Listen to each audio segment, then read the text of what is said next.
நடுரோட்டில் பழுதான அரசு வாகனம். வடிவேலு படபாணியில் நடந்த சம்பவம். தள்ளு வீடியோ வைரல். உளுந்தூர்பேட்டையில் பழுதாகி நின்ற அரசு பேருந்தை பயணிகள் தள்ளி செல்லும் சம்பவம் குறித்த வீடியோ வெளியாகியுள்ளது. அப்படி வாகனத்தை தள்ளும்போது வடிவேலு படபாணியில் பயணிகள் நகைச்சுவையாக சொல்லிய அந்த வார்த்தை சமூக வலைதளங்களில் தற்போது வைரலாகி வருகிறது. இது குறித்த காணொலியை விரிவாக பார்க்கலாம்.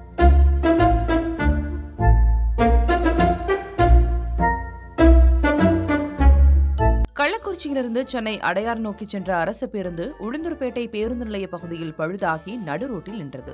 சுமார் 1 மணி நேரத்திற்கு மேலாக பேருந்து ஓட்டுநர் பேருந்தை இயக்க முயற்சி செய்தும் பலன் அளிக்காததால் பயணிகள் பேருந்திலிருந்து இறங்கி பேருந்தின் பின்பக்கத்தில் தள்ளு என்று கூறி தள்ளிய பிறகு பேருந்து திடீரென புறப்பட்டது. இதனால் 1 மணி நேரத்திற்கு மேலாக பேருந்து நடுரோட்டில் இருந்ததால் பயணிகள் அவதிப்பட்டனர். பேருந்திலிருந்து இறங்கிய பயணிகள் பேருந்தை தள்ளு என்று கூறி தள்ளி அதன் பிறகு பேருந்து இயங்கும் வீடியோ காட்சி தற்போது சமூக வலைதளங்களில் வெளியாகி அதிகளவில் வைரலாகி வருகிறது. நேற்று மதுரை அரசடியில் நடந்த இதே போன்ற ஒரு சம்பவத்தில் பேருந்தின் படிக்கட்டு உடைந்ததில் பயணிகள் அலறி அடித்த வீடியோவும் வைரலாக பரவியது குறிப்பிடத்தக்கது.